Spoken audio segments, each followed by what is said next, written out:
So it's now the next day, back here again at the workshop, going to work on my car.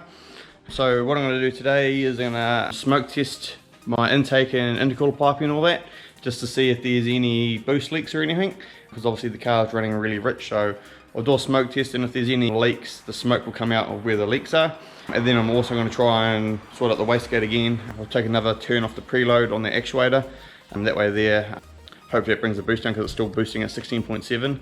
If that still doesn't work, well then I don't really know what I'm going to do. I may have to go to an external gate maybe, or I really don't know. I need to do a bit of research into that. But yeah, I'll let you all know. So first what I'm going to do is going to open up the bonnet.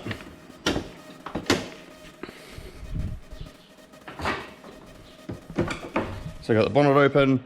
So yeah, I'm going to take the pod filter off and run the smoke machine line in through there. So it's going to go in through the intake, down in through the turbo, through the intercooler piping, down, and it's going to come in through the intercooler, and it's going to go back around, and it's going to come up through this pipe up through here, and through the throttle body and into the intake manifold. So if there's any leaks in that area, smoke test should be able to tell me exactly where those leaks are. Then I can try and tighten it down or readjust the pipes or whatever I need to do, and then that should hopefully fix the AFR issue.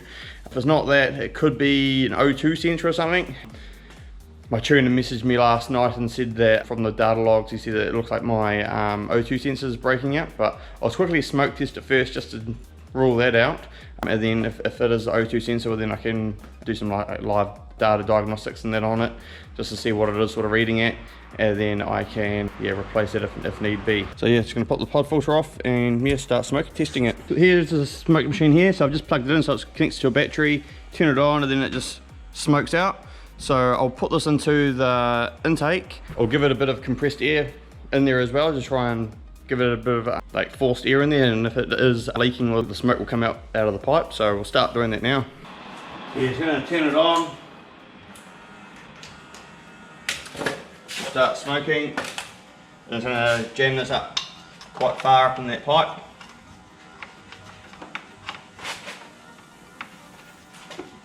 Just going to chuck a rag in there as well to stop some of it coming back out.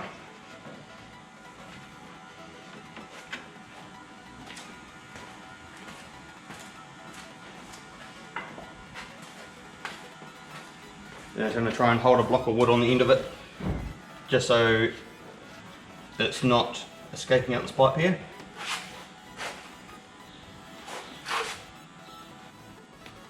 So this is actually quite interesting. I've only had it on for like a couple of seconds, but if you look down there, you can see a lot of smoke coming out, which is actually coming out of my oil catch can, because obviously it's got that breather on it. So I'm not sure if I've done something wrong with it or what the deal is, but I'll have to investigate that. So what I might do is I might hook up the catch can, bypass the catch can for the meantime, just to eliminate that, take it for a drive and see what happens. If it still does it, then I know it's not the catch can, but if it doesn't do it, then I know it is the catch can. So I'll carry on doing that, but while I'm here, I might as well carry on smoke testing it. So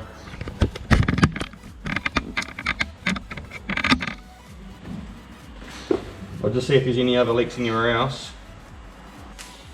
I'm just going to give it a bit of forced air in there to see if there's anywhere else I can see any leaks coming from.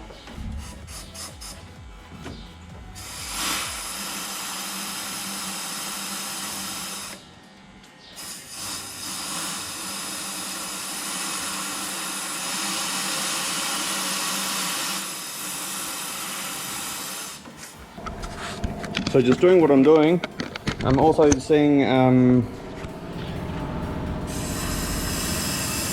bit of air comes out of the blow off valve, bit of smoke.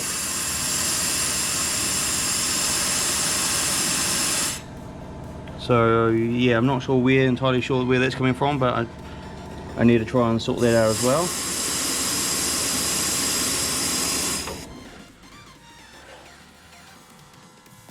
Because that probably won't be helping some of the causes. But I can't see anywhere else, so it's obviously coming from the catch can and the blow-off valve, but I can't see it coming anywhere else. Like all the intercooler piping and all that looks okay. Can't see no smoke rising from anywhere else. So what I'm going to do now is I'm just going to undo these clamps here for the intercooler piping. Slide that silicone joint in the back, and a smoke test down and through that pipe there just to get more accurate, just so I'm bypassing the intake because obviously it's coming out through the catch can. So just gonna undo it now and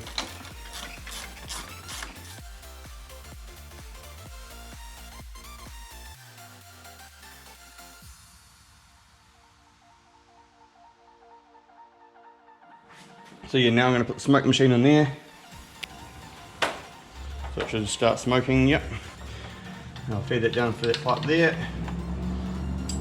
And then it's going to put a rag in the air to try and stop some of it coming back out.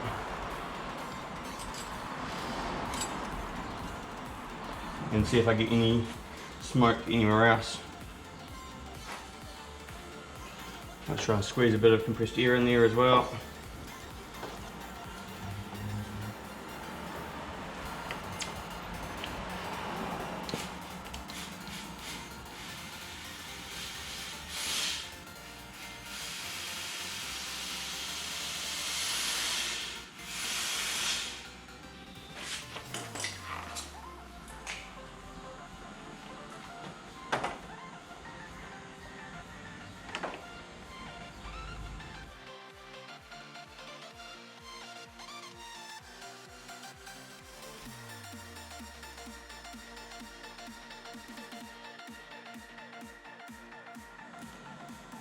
So I'm just going to tighten this up. I'll just put it in through,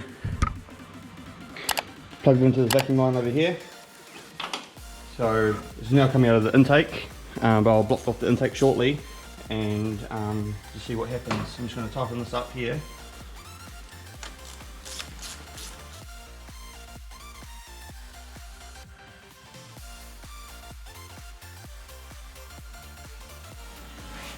So it's nice and tight.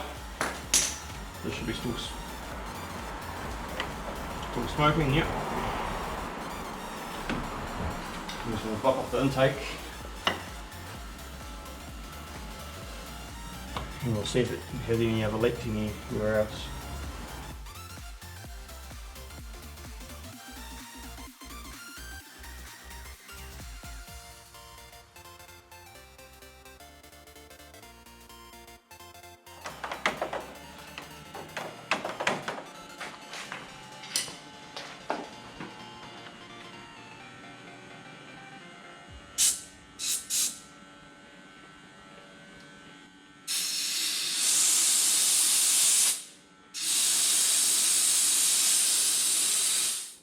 So this might have been part of the reason. So obviously here's my blow off valve.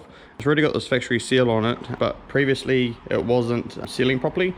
So I got this gasket paper and I put it on.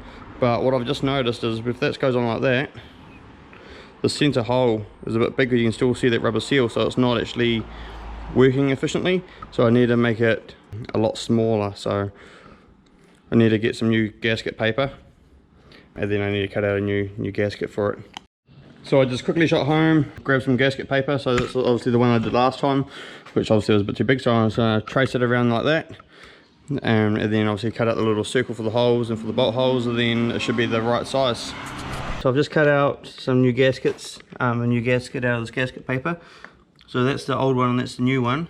So it's a lot smaller, and then the holes are a lot smaller on the inside as well. So whereas this one before, you put it on and you could actually see the seal. It wasn't fitting properly, whereas this one here is a nice snug fit, and it will still work properly. So yeah, it's a exact size. So yeah, I bolt this back on and also just tighten this up because this was a little bit loose before. That should fix that blow-off valve leak.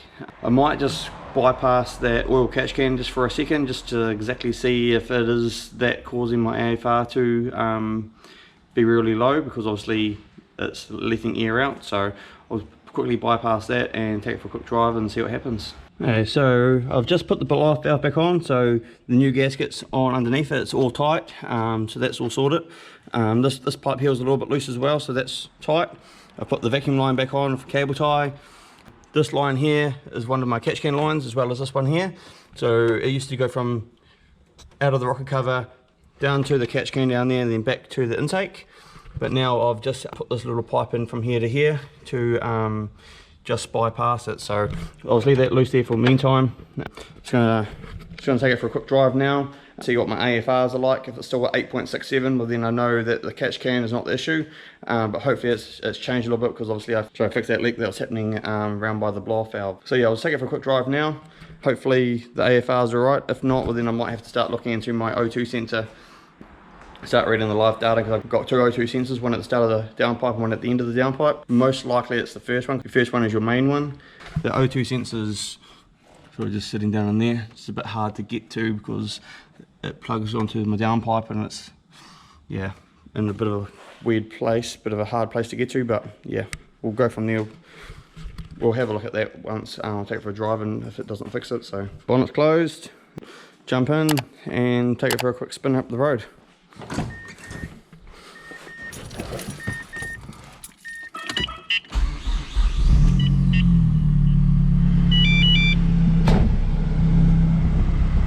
Accessport will turn on. Here we go. Should give me my live reading shortly. There we are. AFR's sitting at 14, 16, 15.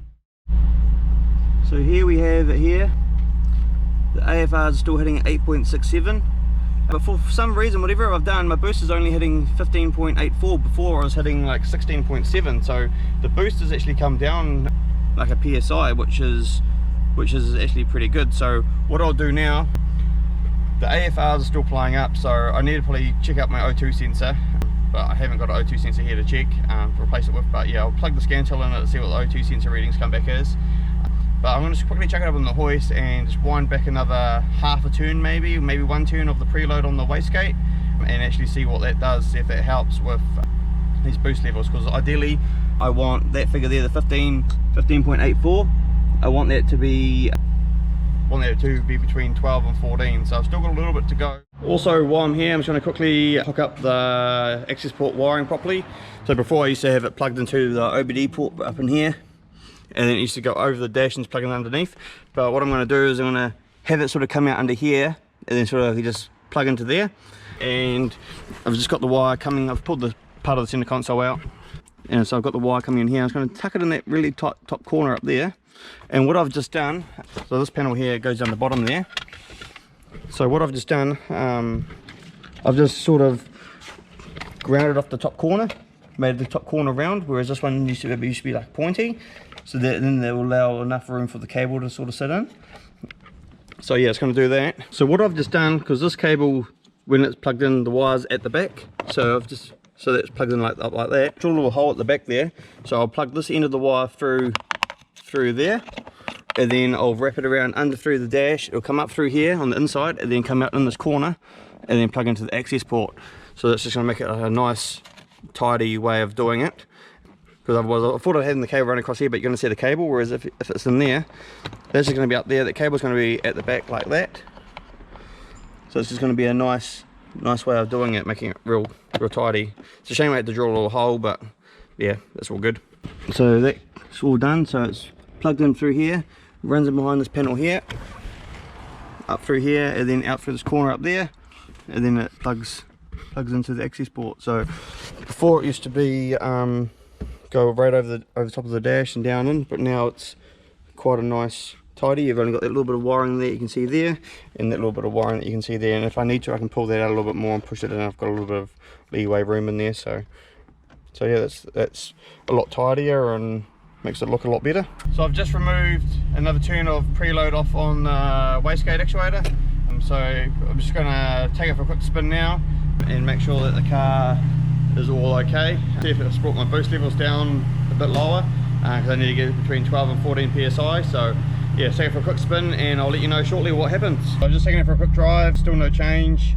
As you can see here, it's hitting 15.92 pounds of boost, which is still too high, and it's pretty much no preload on it whatsoever. AFRs are still reading 8.67, so that hasn't changed. So I'm not entirely sure what's going on.